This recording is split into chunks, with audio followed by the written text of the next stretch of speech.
Ya, Silakan. terima kasih Kak Sab. Pertama-tama yang terhormat Ibu Rahmi sebagai Ketua Yayasan Onkologi Anak Indonesia, Dr. Endang Widyastuti, kemudian juga Mas Ali yang juga menjadi narasumber pada sore hari ini, dan juga kepada Kak Sab ya sebagai Ketua CBC yang luar biasa. Saya sangat salut sekali. Baik, mungkin itu saja. Saya langsung saja, saya akan coba share screen. Ya, kita saat ini mungkin kita akan sedikit paparan, mungkin waktu saya juga nggak lama, saya hanya singkat saja.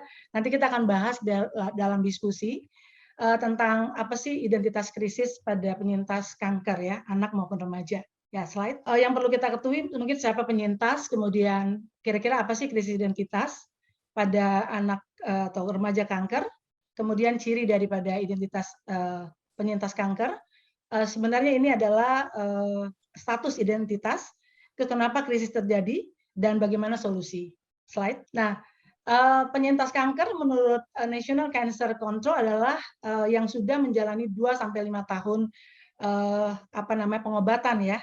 Dan saya memakai di sini rentang usianya itu 10-24 dari WHO. Slide. Nah, seperti tadi sudah disampaikan berkali-kali bahwa ketika kita mungkin menanyakan tentang siapa sih diri kita, gitu ya.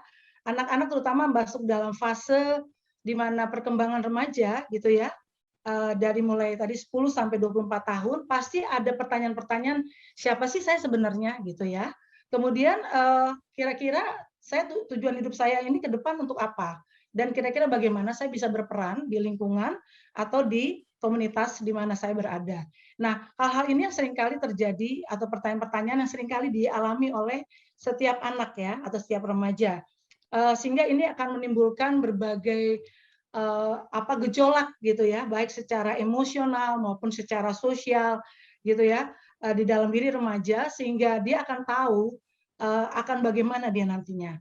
Nah, setelah itu ketika dalam masa pencarian identitas diri gitu ya, biasanya anak-anak itu mungkin akan mulai bertanya, saya ini seorang anak atau dewasa? Kemudian ketika nanti menjadi seorang ayah kayak gimana sih gitu ya. Kemudian apakah saya mampu percaya diri? Dan juga dari berbagai hal yang memang biasa saya sudah seringkali hadapi, dan banyak hal terjadi, sehingga ini akan bisa menjadi satu kondisi di mana anak mengalami kemungkinan krisis identitas. Jadi di mana remaja sampai tidak tahu atau kebingungan dengan identitas yang melekat pada diri dia, gitu ya. Nah, ini yang biasa terjadi sama remaja, sehingga kalau ini berkepanjangan terjadi krisis identitas, maka akan kehilangan arah, kira-kira kayak gitu, adik-adik sekalian. Nah, tadi saya bersyukur sekali mendengar bahwa Kak Sab sudah melewati ya, tapi memang tidak melewati sebenarnya, tapi dari 9 bulan sudah mengalami yang namanya cancer. Tetapi menemukan banyak sekali dari teman-teman di luar sana, terutama para penyintas yang mungkin saja mengalami banyak kebingungan seperti apa mereka dan bagaimana. Karena terus terang dengan pengobatan jangka panjang dari seorang yang menjalani pengobatan kanker, itu juga akhirnya mempengaruhi ya dalam pembentukan identitas diri dari anak tersebut. Kemudian juga beberapa penelitian mengatakan bahwa penyakit kronis bisa mempengaruhi gitu pembentukan identitas bahkan secara negatif. Nah, ini yang memang perlu diantisipasi atau perlu dilihat bahwa setiap anak kira-kira memang perlu nggak sih dia tahu apakah atau bagaimana menyadari seperti apa saya. Nah, disinilah bimbingan daripada orang tua atau juga teman sebaya akan sangat membantu para survivor untuk bisa mereka menerima dukungan dari orang tua untuk bisa mengenal siapa diri mereka sebenarnya. Cuma yang menjadi permasalahan seringkali adalah remaja bingung ya, dia akan menerima dukungan dari keluarga atau teman sebaya.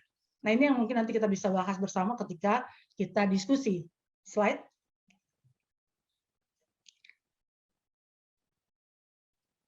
Ya, jadi kita lihat di sini bahwa ada beberapa ciri ya identitas penyintas kanker. Kan tadi kita lihat bahwa dia akan menjawab siapa saya sampai dengan kira-kira tujuan hidup saya seperti apa sih, kira-kira kayak gitu ya ke depannya. Nah, kalau memang misalnya dia bertanya, bagaimana sih saya menghadapi keadaan ke depan gitu ya? Apakah saya bisa? Apakah saya mampu? Apakah saya punya sesuatu yang saya bisa berikan kepada orang lain, kepada teman-teman misalnya, kepada lingkungan saya. Jadi ini yang kadang-kadang kalau tadi saya katakan kalau memang mereka tidak bisa memahami bagaimana mereka siapa diri mereka, ini akan menimbulkan konflik, menimbulkan kebingungan, menimbulkan satu keadaan yang frustasi. Nah, hal-hal ini yang memang perlu sekali untuk kita sama-sama cermati dan siapa sih nanti yang berperan untuk membantu remaja untuk bisa dia tahu, dia mengenal siapa diri dia. Nah, kemudian kita lihat juga bahwa eh, ada nggak sih manfaat saya juga bisa misalnya ketika saya kembali nantinya. Kan tadi dikatakan bahwa karena kondisi apa namanya perjalanan yang panjang dari pengobatan dan perawatan kanker ya, sehingga ada semacam ketertinggalan gitu ya, ada isolasi yang dihadapi atau keterbatasan yang dihadapi oleh para remaja atau anak-anak ketika dia harus menjalani pengobatan yang rentang yang cukup panjang ya, bisa 2 tahun, bisa 3 tahun. Artinya dia meninggalkan sekolah, dia meninggalkan aktivitas, dia meninggalkan apa namanya, meninggalkan juga misalnya pekerjaan dia yang memang mungkin sudah mulai established gitu ya. Nah, harus memang masuk dan menjalani pengobatan itu. Nah, sehingga ini akan mungkin berpikir ulang bahwa eh, apakah ada yang mau nantinya. Misalnya ketika saya kembali ke sekolah menerima kondisi saya. Saya teringat dengan satu pasien saya yang mungkin hari ini juga dia ikut ya, namanya Joy Sianturi, umurnya sekarang 17 tahun. Waktu masuk di Rumah Sakit Kanker Darmais, itu usianya 13 tahun. Dia dengan CA mandibula atau di rahang ya, bagian bawah gitu ya. Itu masanya atau tumornya itu sekitar 5 kilo. Jadi saya mengikuti betul perkembangan dari anak ini dari yang namanya apa namanya kondisi yang sangat-sangat memprihatinkan ketika itu ya sampai dia punya apa namanya mulut itu tertutup semua dengan massa ya dengan tumor sehingga dia otomatis bernapas hanya dengan hidung sementara hidungnya juga ada NGT gitu ya jadi sangat tidak nyaman kondisinya ketika itu. Nah tetapi saat ini apa namanya setelah dia melewati seluruh pengobatan dan tindakan protokol pengobatan saat ini dia sudah pulih ya. Jadi dia sudah melewati yang namanya kemoterapi, kemudian ada rekonstruksi untuk daerah apa rahangnya gitu ya, sebelah kiri dan saat ini sudah kembali ke sekolah. Nah, adik-adik bisa membayangkan Joy ini umur 17 tapi udah kelas 2 SMA. Cepat sekali ya, karena kemarin waktu dia dari kelas 2 ke kelas 3 itu dia tanpa harus melewati ujian dan sebagainya, dia langsung naik kelas 3. Dan waktu di kelas 3 dia juara 3 di sekolahnya. Artinya, di sini kita lihat bahwa dia sendiri masih umurnya masih 17 tahun, tapi dia sudah bisa tahu bagaimana dia bisa diterima di sekolahnya, dan bagaimana guru juga bisa mengkondisikan sekolah untuk teman-temannya menerima dia, sehingga dia merasa bahwa dia nggak ada sesuatu yang mengkhawatirkan ketika dia sekolah. Pede aja gitu, percaya diri sekali anaknya. Jadi di sini dia sudah mulai bisa bermanfaat atau berguna buat teman-temannya, karena paling tidak dia jadi sumber untuk ditanya-tanya gitu sama temannya, untuk terutama pelajaran matematika. Ini hal yang luar biasa. Jadi apakah dia mengalami krisis identitas? Ya ini menjadi sesuatu hal yang kita bisa akan sama-sama nanti diskusikan bahwa nggak semua anak-anak akan mengalami seperti itu, walaupun dia sudah memang menjalani persoalan atau pengobatan yang panjang seperti itu ya. Nah, kemudian ada juga yang memang mengatakan gimana sih caranya supaya saya ini menarik gitu ya, karena ya pengobatan ini kan banyak sekali berdampak kepada fisik, selain itu juga mungkin kognitif ya, selain itu juga kepada sosial maupun apa namanya perilaku begitu. Nah, tetapi kan kebanyakan yang dilihat oleh para anak-anak atau remaja, memang mereka terlalu melihat kepada fisik mereka. Kayaknya nggak menarik lagi. Saya kok kelihatannya kayak moon face gitu ya akibat penggunaan atau pemakaian obat kortikosteroid yang terlalu lama misalnya. Kemudian bagi teman-teman yang mungkin saja memang harus apa mengalami atau kondisi di mana dia harus diamputasi, ini kan sesuatu hal yang mungkin jadi handicap yang tadinya senang main bola, kemudian gimana saya selanjutnya.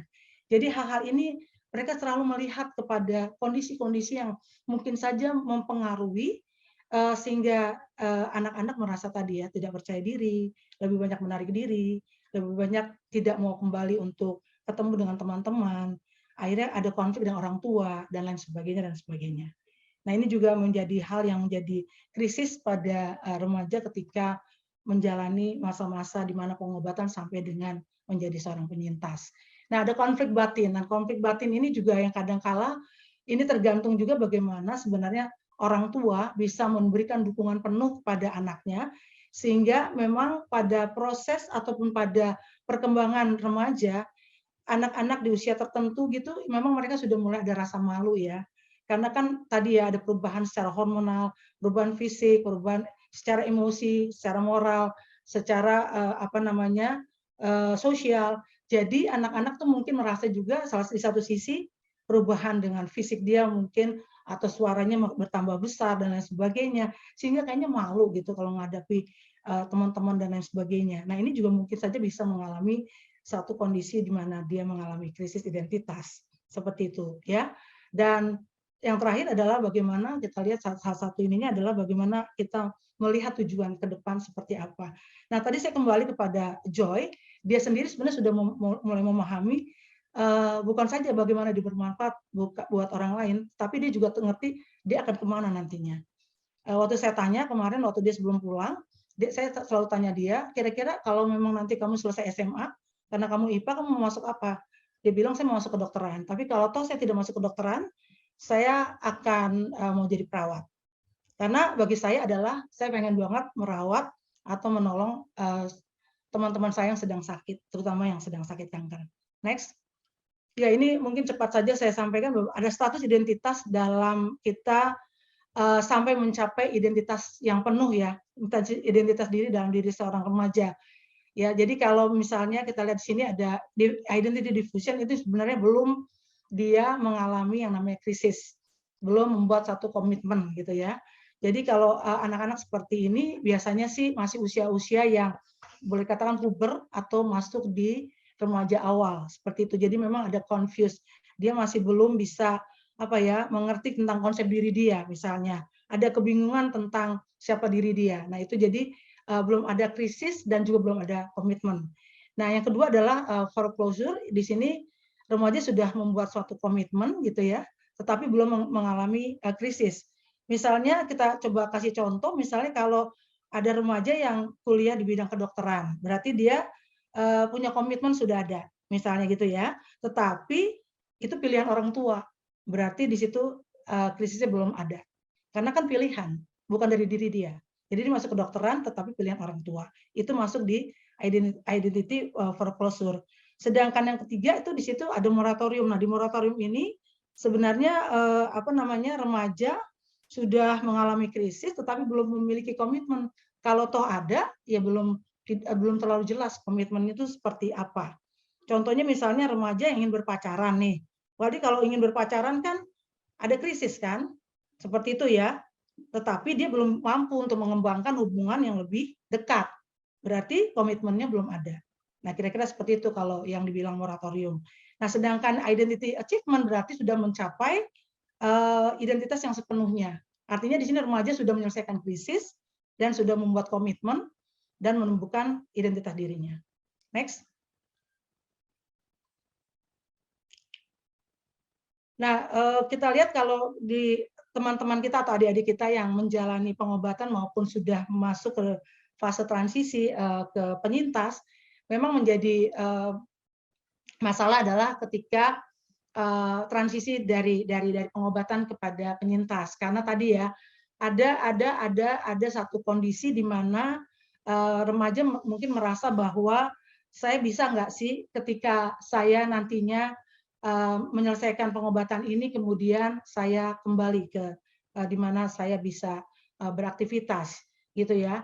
Nah, peran orang tua di sini sangat penting. Kenapa? Karena dukungan orang tua itu akan sangat mempengaruhi sekali bagi teman-teman atau adik-adik penyintas untuk mereka mempunyai percaya diri tadi saya katakan. Mereka bisa bersikap fleksibel seperti itu ya. Jadi artinya kalau memang dikondisikan di rumah itu iklim keluarganya sehat, penuh perhatian.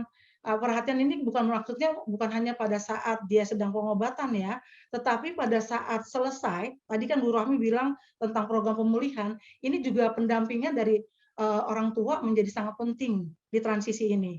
Jangan sampai terjadi paradoks ya. Artinya di sini remaja perlu sekali mendapatkan perhatian hal-hal yang berkaitan dengan apa sih yang dia suka, misalnya aktivitas seperti apa sih. Nah, di sini orang tua memang lebih kepada bagaimana menjadi observer yang bisa mengamati kira-kira seperti apa kebutuhan dari remaja, sehingga waktu masuk transisi dan dia masuk kepada apa namanya kehidupan barunya setelah pengobatan itu, dia akan semakin bisa menyesuaikan dengan kondisi yang ada. Nah, yang kedua adalah bagaimana juga ketika anak-anak juga terlalu lama mengalami hambatan atau batasan-batasan karena dia harus dirawat ya, atau mengalami pengobatan. Nah, ini juga kadang-kadang membuat remaja perlu adanya penyesuaian-penyesuaian lagi ketika dia harus masuk kembali kepada aktivitas yang baru. Nah, lagi-lagi selain keluarga, orang tua, teman sebaya perlu sekali membantu remaja di sini, dan juga para significant other, misalnya guru di sini ya, atau teman-teman siapa yang bisa punya makna yang mendalam terhadap remaja sehingga dia akan merasa bahwa dia tidak ditinggal, dia tetap dirangkul, dia tetap bisa mendapatkan apa yang dia perlukan gitu ya, sehingga dihargai, diterima seperti itu. Nah, keterampilan juga secara sosial ini menjadi penting. Jadi kemampuan keterampilan sosial juga harus ditingkatkan. Mungkin ada kesempatan mungkin dari CBC nanti satu saat mungkin Pak Ali juga buat satu acara atau satu kegiatan bagaimana sih untuk meningkatkan kemampuan keterampilan dari remaja. Itu seperti apa? Sehingga mereka akan bisa betul-betul menemukan potensi-potensi apa yang ada dalam diri mereka. Nah, kemudian tadi saya sudah bahas sebenarnya kalau efek samping tadi sudah ya tentang bagaimana penampilan. Nah, hilangan kepercayaan diri juga tadi saya sudah sampaikan mungkin menimbulkan kecemasan atau depresi, sehingga ini perlu pendampingan dari profesional yang bisa membantu remaja untuk bisa keluar dari krisis yang dihadapi, dan juga adanya kemungkinan adanya kekambuhan yang persisten seperti itu, ketakutan yang persisten karena kekambuhan. Ya, next. Solusi mungkin yang saya akan sampaikan di sini. Next. Nah, orang tua dan juga teman sebaya dan significant other ini menjadi hal yang paling utama, menjadi pilar utama untuk membantu para adik-adik yang sedang dalam pengobatan maupun penyintas kanker untuk mereka bisa mendapatkan jalan keluar terhadap apa yang mereka sedang rasakan atau mereka alami. Nah, bergabunglah dengan komunitas kanker seperti CBC, sehingga cara pandang anak-anak yang mungkin saja berbeda dengan orang tua akan bisa diakomodir gitu dalam komunitas CBC gitu ya. Tadi saya juga senang sekali melihat bagaimana begitu banyak programnya. Jadi pasti di sini anak-anak akan bisa blend ya, bisa menyatu gitu ya. Apalagi dengan kakak-kakak yang sudah lebih dulu mempunyai pengalaman mereka memasuki saat-saat penyintas, sehingga ini akan sangat mendorong, memotivasi adik-adik untuk bisa bersama-sama menyatukan persepsi di tempat itu. Nah, yang kedua adalah bagaimana juga bisa bantu remaja untuk menemukan hal-hal yang disukainya. Nah, ini juga menjadi sangat penting gitu ya untuk menentukan bagaimana remaja itu bisa memilih sendiri. Nah, ini dia ya, memilih sendiri aktivitas-aktivitas apa sebagai preferensinya. Artinya remaja kan banyak sekali yang dia inginkan. Jadi orang tua sih sebenarnya mendorong aja sih. Nanti kita akan juga bahas bagaimana sih komunikasi dua arah penting antara remaja dengan orang tua, sehingga orang tua tahu banget tentang bagaimana kebutuhan anaknya. Nah, yang satu lagi keputusan bersama. Nah, ini menjadi penting karena segala sesuatu tadi ya, setelah memang menemukan identitas diri, berarti remaja sudah ada sesuatu yang dia punya, dimiliki, untuk dia akan mengambil satu keputusan next-nya atau selanjutnya seperti apa. Dia akan running ke arah mana, dia akan mau mencapai apa. Nah, ini perlu sekali bahwa persepsi orang tua tolong untuk tidak terlalu dipaksakan terhadap anak-anak, biarlah anak-anak sendiri yang memang menentukan seperti apa, dan mereka pasti akan punya alasan bagaimana mereka bisa mencapai itu dengan alasan-alasan yang sangat konkret mungkin dan juga sangat rasional. Seperti itu saja yang bisa saya sampaikan, Kak Sap. Mudah-mudahan bisa memberikan gambaran, dan kita akan diskusi nanti selanjutnya dengan Pak Ali. Terima kasih, saya kembalikan ke Kak Sap atau langsung ke Pak Ali.